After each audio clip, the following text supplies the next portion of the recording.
All right, welcome back to Wrestling Rants Reviews. This is Big Mike, and this is yet another day in wrestling history. That's right, and it's for June the 12th. We're going to get right at it this morning. So, a little bit of a trivial note, once again, useless knowledge. 1996, they had another Super Juniors tournament in New Japan Pro Wrestling, but this was the first year that they used the current two-block round robin format. And on this day, we've seen Black Tiger 2 defeat Jushin Liger in the final. The events for this day, going back to 1991, WCW held Clash of the Champions 15, which was held in Knoxville, Tennessee. And we've seen the likes of Barry Windham and Arn Anderson defeat Brian Pillman and El Gigante, who also was known as Giant Gonzalez, in a loser leaves WCW match. Windham pinned Pillman, forcing him to leave WCW. He later came back, as we know he formed the Hollywood Blonde with Steve Austin. Steiner brothers, Rick and Scott, defeat Hiroshi Hase and Masahiro Chono to win, or actually, sorry, my bad, to retain the IWGP Tag Team titles. We see Lex Luger defeat the Great Muta, and Ric Flair defeats Bobby Eaton in a 2 out of 3 falls match to retain the WCW World title. And on this day was the very first ECW One Night Stand, which was held in New York City. This event was intended to be a one-off, but obviously we've seen the following year we had number 2. It also ended up becoming Extreme Rules. It arguably led to the creation of the new WWE ECW brand. Anyways, moving on. This was probably like one of the best cards WWE's ever put on. One of the best pay-per-views, I know that. We've seen Lance Storm defeat Chris Jericho, Super Crazy defeating Tajiri and Little Guido in a triple threat match, Rey Mysterio Jr. defeating Psychosis, Sabu defeating Rhino, Chris Benoit defeating Eddie Guerrero, great match, Mike Awesome defeating Masato Tanaka, another great match, and the Dudley Boys, Bubba Ray and Devon defeating Tommy Dreamer and the Sandman. Some good shit. We had an emotional speech from RVD, from Paul Heyman.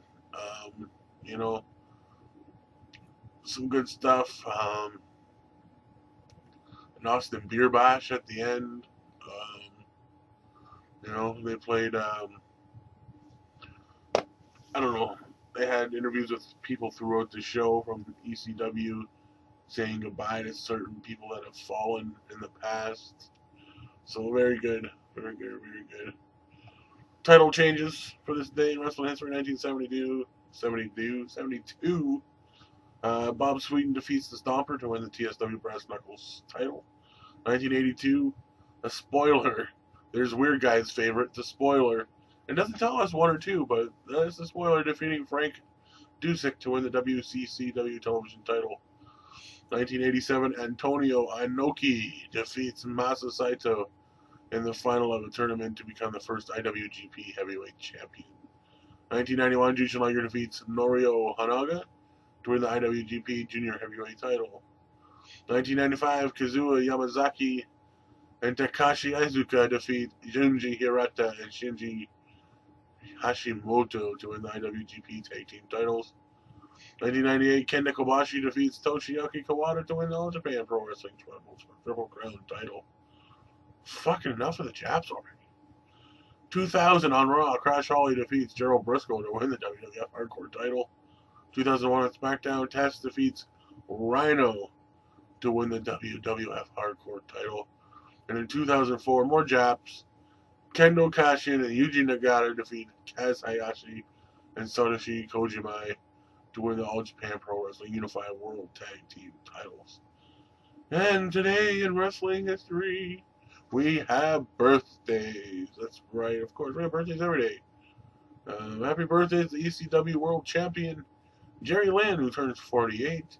The first ECW Triple Crown Champion, Johnny Hotbody, turns 48. Mexican star Hector Garza turns 42, and current WWE referee Jack Doan turns 40. And let's say happy birthday to you and you and you and you and you out there.